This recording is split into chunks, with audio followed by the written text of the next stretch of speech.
Hi friends, welcome to my channel.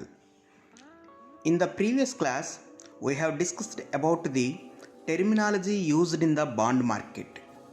In today's class, I am going to explain you about the bond valuation theorems. These theorems are very much more important in view of JIB and CIIB. Before going to discuss about the bond value theorems, we must know how to calculate the value of a bond. Now, I am going to explain you about procedure of calculation of value of a bond. In order to calculate the value of a bond, we need two tables. Guys, don't forget to carrying these two tables with you while going for the examination. Let us first understand what are these two tables. See, in the presentation I have uploaded a short view of the two tables. The first table describes you about the present value calculation factors for annuity. That is, when a bond offers you a series of coupon payments, then if you want to know the present value of all these series of coupon payments, then we must choose the first table in order to derive the factor. For example, if the coupon payments are at the rate of 10% for 10 years, then the present value can be obtained. See, in the first table, the present value of all the series of coupon payments you can obtain with the help of an intersection point of 10% and 10 years. That is, here in the example, 10% is the coupon rate, and for a period of 10 years a series of payments will be generated. So the intersection point of the 10% with 10 years, which is already marked, that is 6.145. so that is the way of deriving the factors for annuity present values. Now we will see regarding the second table. The second table provides you about the factors for final maturity value. See, don't confuse. In the first table, it provides you the factors for annuity present value. Now in the second table, it provides factors for final maturity values present value. That is, suppose if you want to know the present value of the final payout of a bond, we have to choose obviously the table number 2. Now here also the same fashion we are following to derive the factors as like table number 1. See, in this table, suppose if you want to know the maturity value of 1,000 rupees, what's the present value of that 1,000 rupees, which is at a interest rate of 10% for 10 years, here you will get a factor, that is the intersection point, which is already marked, that is 0.386. This is the way of identifying the factors. Guys, these identification of the factors is very much needed before proceeding for the problems. Otherwise, you may not able to solve these two problems, these kind of problems in the bond value theorems. Hope I understood that all the people are understand the concept of calculation and the concept of identification of the factors from the tables. Now we will see the actual calculation of the value of a bond. For that, I have taken a sample of a small problem. So with this, you can better understand how to calculate the value of a bond. There is an example, a bond whose par value is 1,000 rupees, bears a coupon rate of 12% and has maturity period of 3 years. The required rate of return on the bond is 10%. what is the value of the bond. This is the problem. Now, before going to solve the particular problem, we must understand what he is expecting from the question. See, there is a bond. That bond's par value, guys, par value and face value both are same. So the par value is 1000 rupees, that is the face value is 1000 rupees, and which provides a coupon rate of 12%. That means there is a coupon payment of 12% on the face value, that is nothing but 120 rupees for a period of 3 years. Since the maturity period is 3 years, that means there is a regular coupon payment of 120 rupees may be made payout as coupon payment for a period of 3 years, and at the last the bond holder will get 1000 rupees plus coupon payment of 120 rupees. Okay, suppose if that particular bond may be purchased by another investor, and he expecting a rate of return of 10%. That means whatever the investment he has made to obtain that particular bond, with that investment he expects a 10% rate of return. Then what exactly the value of the bond? So here there is a coupon rate, and there is a coupon payment also, and there is a maturity period also they have given, and the face value also they have given. Now we need to calculate the exact value of the bond if the customer expects a 10% required rate of return.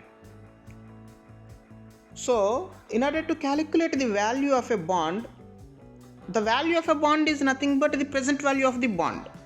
So the present value of a bond, how can you derive the present value of a bond? Simple.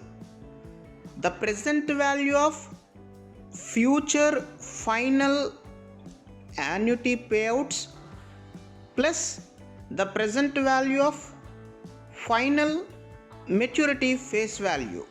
That is, for every year ending, the bond holder will get 120 rupees. Am I clear? So the present value of all these 120 rupees till the maturity, as well as the present value of the final maturity value, that is 1000 rupees. If you sum up these two, then your problem is solved. See, in the explanation, the value of a bond can be derived as 120. Here 120 is nothing but annual interest payable. Annual interest payable into PVIFA of 10%, 3 years plus 1000 into PVIF of 10%, 3 years. What all these things? There is nothing clumsy in this one. Simple.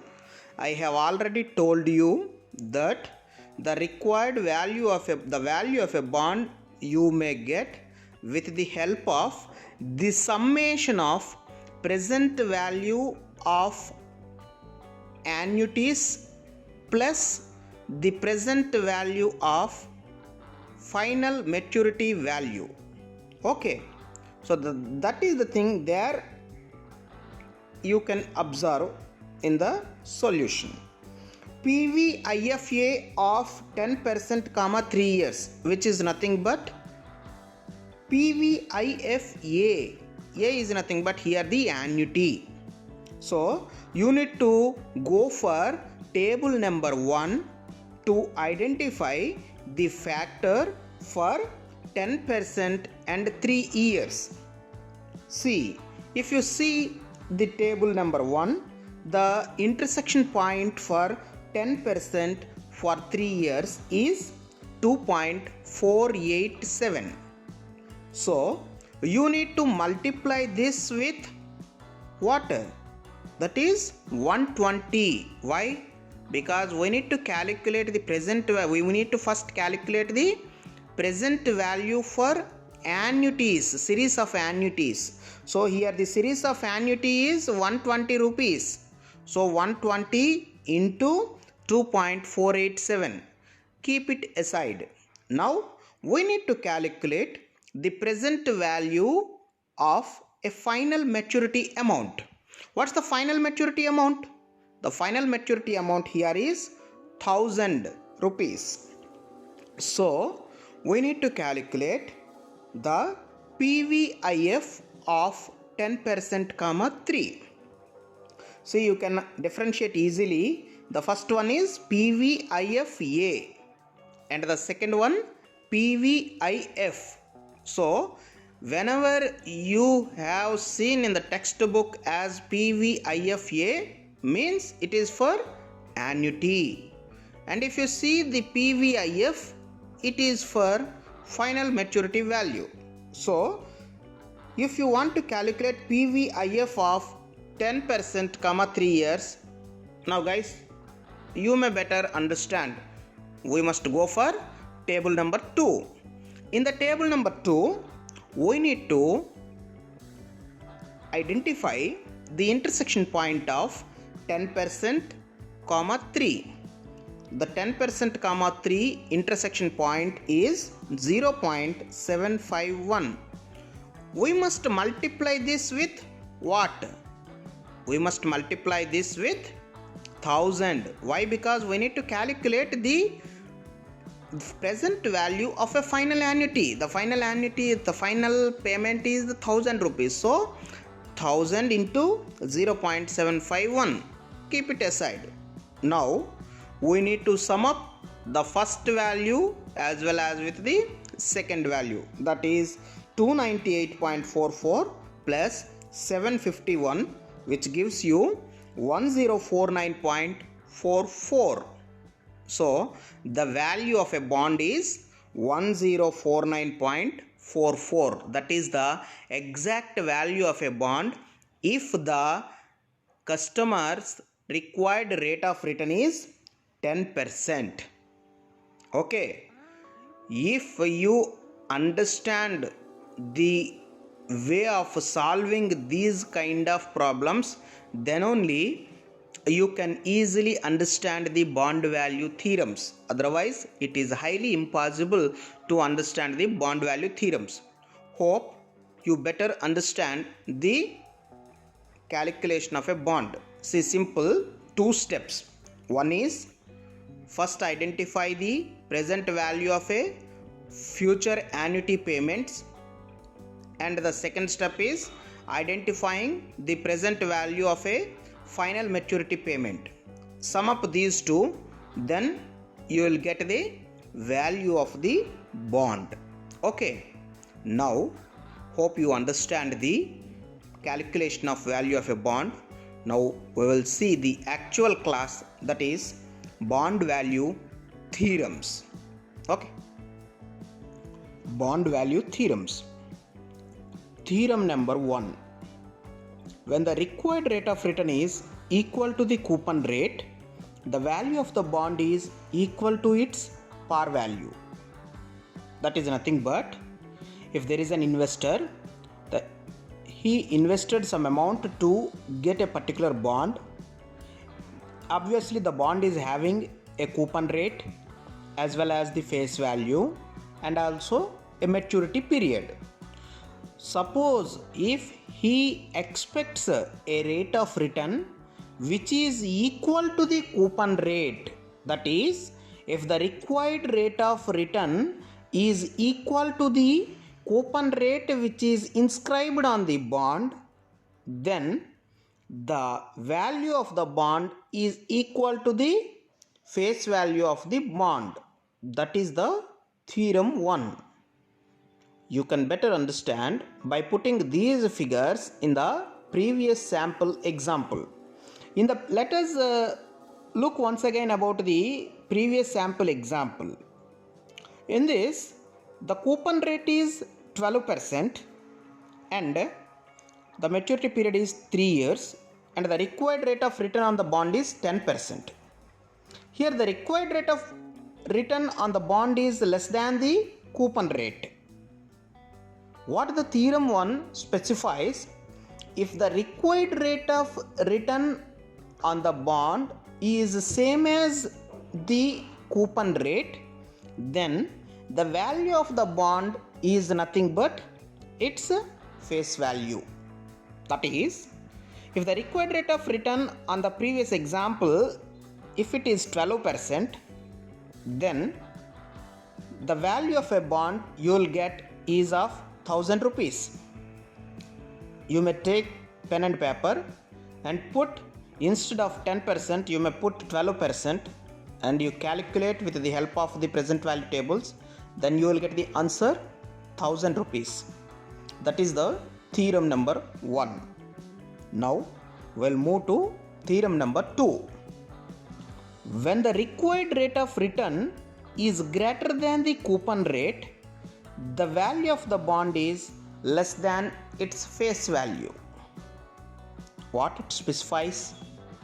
Suppose if the investor requires a higher return than the coupon rate, then the value of the bond must be less than its face value. In the previous example, the required rate of return is 10% and the coupon rate is 12%. So here the required rate of return is less than the coupon rate, so that you observe the value of bond what you have obtained, that is 1049, which is more than the face value, that is 1000. That means when the required rate of return is less than the coupon rate, then the value of a bond is more than the face value.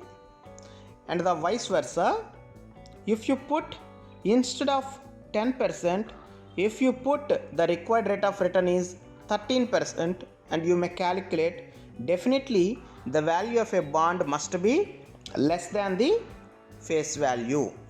See, the rule number 3 and rule number 2 both are converse. That is, in the rule number 2, when the required rate of return is higher than the coupon rate, what's the value of the bond? And in the rule number 3, when the required rate of return is less than the coupon rate, what's the value of the bond? The 1, 2, 3 theorems, these 3 theorems can be better explained and understand with the help of the previous sample example. From that you conclude that if the required rate of return is equal to the face value, coupon rate, then the value of the bond is nothing but its face value. And if the required rate of return is higher than the coupon rate, then the value of the bond must be less than the face value. And when the required rate of return is less than the coupon rate, then definitely the value of a bond is greater than the face value. This is about one set of theorems. And now the fourth theorem, that is theorem number 4. When the required rate of return is greater than the coupon rate, the discount on the bond declines as maturity approaches. Once again I will repeat. When the required rate of return is greater than the coupon rate, the discount on the bond declines as maturity approaches. See, here in order to understand the theorem number 4, we must derive one conclusion, that suppose required rate of return is greater than the coupon rate, then what is the value of the bond? The value of the bond must be less than the face value. Am I correct? The less is nothing but here some portion which is less. That is, suppose if the face value of the bond is 1000 rupees and the value of the bond is 950. Let us assume. Then the 1000 minus 950, that is a 50 rupees. That 50 rupees is called the discount. What the theorem specifies, the discount on the bond declines as maturity approaches. As maturity approaches is nothing but when the maturity date arrives, then the discount value reduces. You can understand this one with the help of an example. See, the face value of a bond is 1000 rupees, coupon rate is 11%, maturity period is 7 years, the required rate of return is 13%, and the present value of the bond. See, the face value is 1000 rupees, coupon rate is 11%, and the required rate of return is 13%, maturity period is 7 years. Definitely you can easily calculate the present value of the bond for first year, which is the 11% coupon rate, that is nothing but 110 rupees payout, 110 into PVIFA of 13% because required rate of return 13% comma for period of 7 years, plus 1000 rupees into PVIF of 13% comma 7. Now the final solution 911.53, that is for first year. And now for second year, for the second year there are only leftover of 6 years maturity. So here instead of 7 you need to put 6. So 110 into PVIFA of 13% comma 6 plus 1000 into PVIF of 13% comma 6, that is 919.78. If you observe, for the first year the discount is 1000 minus 911, and for the second year the discount is 1000 minus 919, that is the discounting is declines, the discounted amount is declines. If you observe for the 7 years, then in the table you may better understand. Please look at the table. For those 7 years, see, if the years of maturity, years to maturity 7 years, then the bond value is 911, and for 6 years it is 919, and for 5 years it is 929. See, if you observe the discounting rate which is declining, one is 911, for first year it is 911, next year 919, when next year 929, the bond value is increasing, means the 1000 minus this value is decreasing, the discounting is decreasing. That's about the theorem number 4. Once again I will repeat the theorem number 4. When the required rate of return is higher than the coupon rate, obviously the value of the bond will be decreased than the face value, definitely, and that discounting value is declines as the maturity approaches. Hope you understand theorem number 4. Now theorem number 5. When the required rate of return is less than the coupon rate, the premium on the bond declines as maturity approaches. Once again I will read. When the required rate of return is less than the coupon rate, the premium on the bond declines as maturity approaches.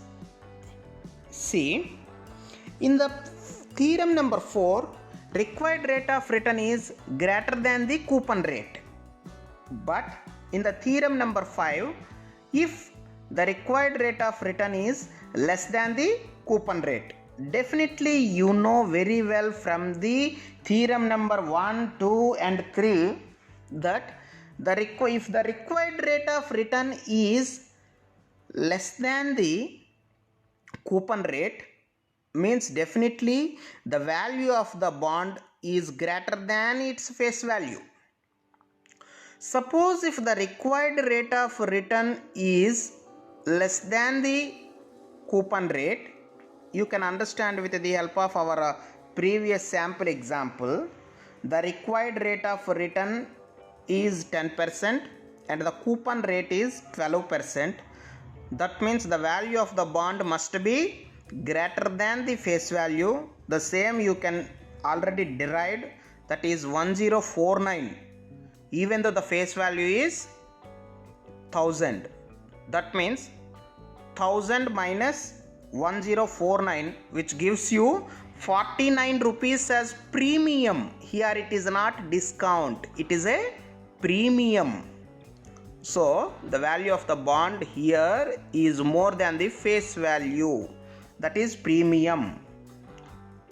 So this premium amount is declines when the maturity approaches. Whatever the premium amount you have obtained, that premium amount is declines as the maturity approaches. Okay, hope you understand fifth theorem also. And the most important point to solve and to understand the bond value theorems, that is, a bond price is always inversely proportional to its yield to maturity. The bond price is always inversely proportional to yield to maturity. See, when the yield to maturity is more, the bond price is less. When the yield to maturity is more, the bond price is always less. When the yield to maturity is less, the bond price is more. Okay. The yield to maturity is less, the bond price is more. So this theorem is very, very important while solving the problems. Now, theorem number 7.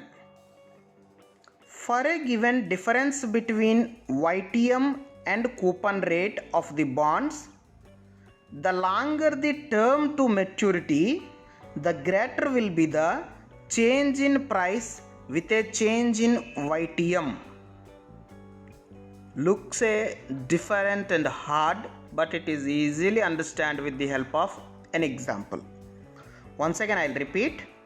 For a given difference between YTM and coupon rate of the bonds, the longer the term to maturity, the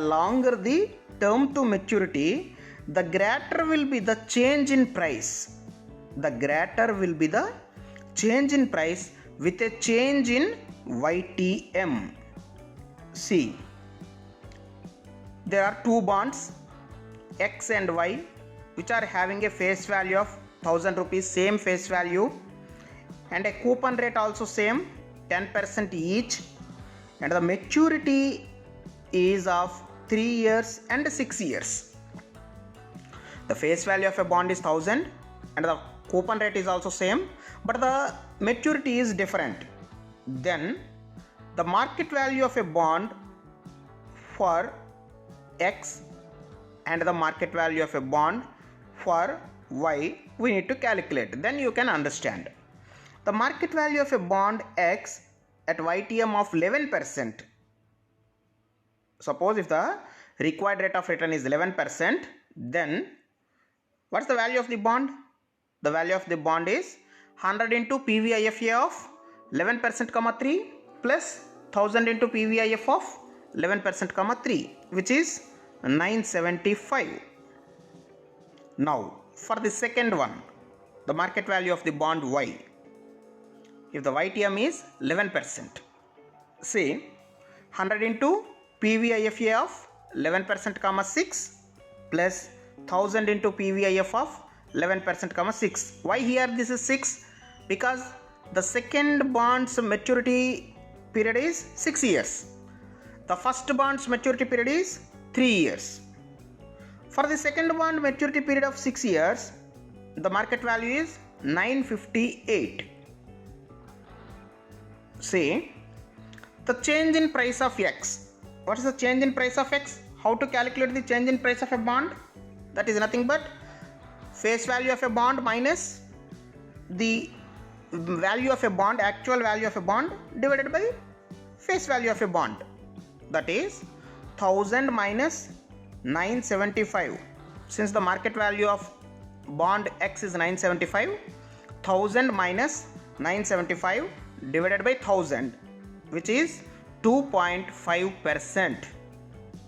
And the change in price Y, that is 1000 minus 958 by 1000, that is 4.2%. What you have observed here, for a same face value, for a same coupon rate, if there is a change in YTM, the maturity value are of different periods, then the longer the maturity having a greater change than the lower maturity period.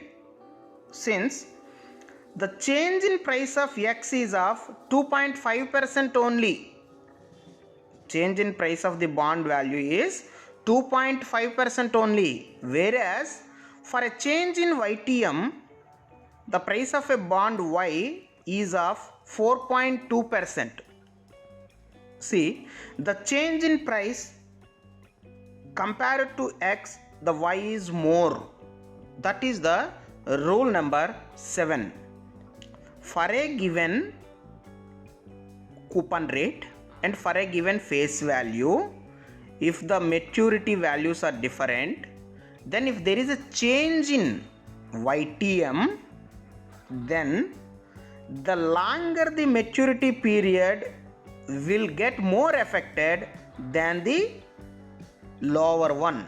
Okay, this is the rule number 7. And now the final rule, that is rule number 8. Given the maturity, the change in bond price will be greater with a decreasing in the bonds YTM than the change in bond price with an equal increasing in bonds YTM. There is nothing confusion. Given the maturity, the change in bond price will be greater with a decreasing in the bonds YTM than the change in bond price with an equal increasing in the bonds YTM. This can be explained with the help of an example. Consider there is a bond having a face value of 1000 rupees with a coupon rate of 10% and the maturity period is of 5 years. Okay. If the YTM is 10%, then the market value of the bond, see, if the YTM and the coupon rate both are same, then as per the theorem 1, the market value of the bond will be 1000 rupees, because if the required rate of return and the coupon rate, if both are same, then the value of the bond is nothing but its face value, that is of 1000 rupees. Suppose if there is a 1% increasing in the YTM, that is from 10 to 11%, then the price value will be, how to calculate? Same, 100 into PVIFA of 11%, comma 5 years maturity na. So 5 plus 1000 into PVIF of 11%, comma 5, which is 963.64. See here, YTM more, that means YTM is greater than the coupon rate, then definitely the value of the bond will be always less than the face value. So that is 963.04, which is less than the face value 1000. So what is the percentage of decrease? Percentage of decrease will be same, 1000 minus 963.04 divided by 1000, which is of 3.7%. Now decreasing in YTM of 1%, same percentage change in YTM 1%, then that is 9%. Then what's the price? The price will be same 100 into PVIFA of 9% comma 5 plus 1000 into PVIF of 9% comma 5, which is obviously more than the face value. Why? If the YTM is or the required rate of return is less than the face value coupon rate, then definitely the value of a bond is more than the face value. Okay, so which is of 1039. What's the percentage change in the bond price? That is 1000 minus 1039 by 1000, which is of 3.9%.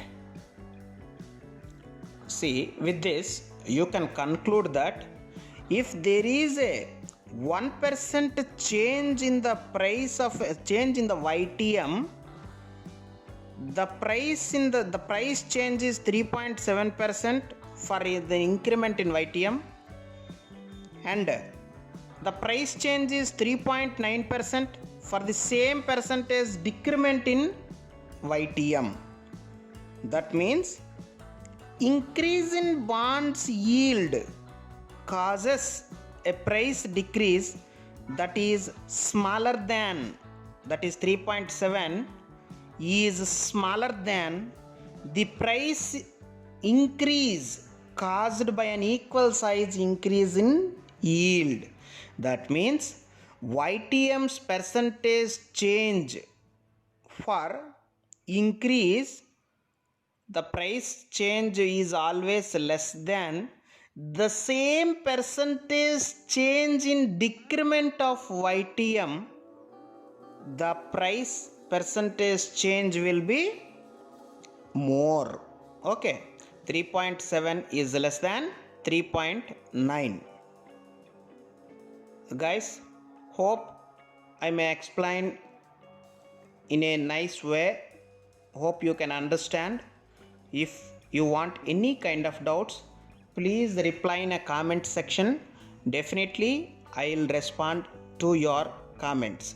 Thank you for subscribing my channel, and in the next class we will see some more problems in the bond value theorems and concepts.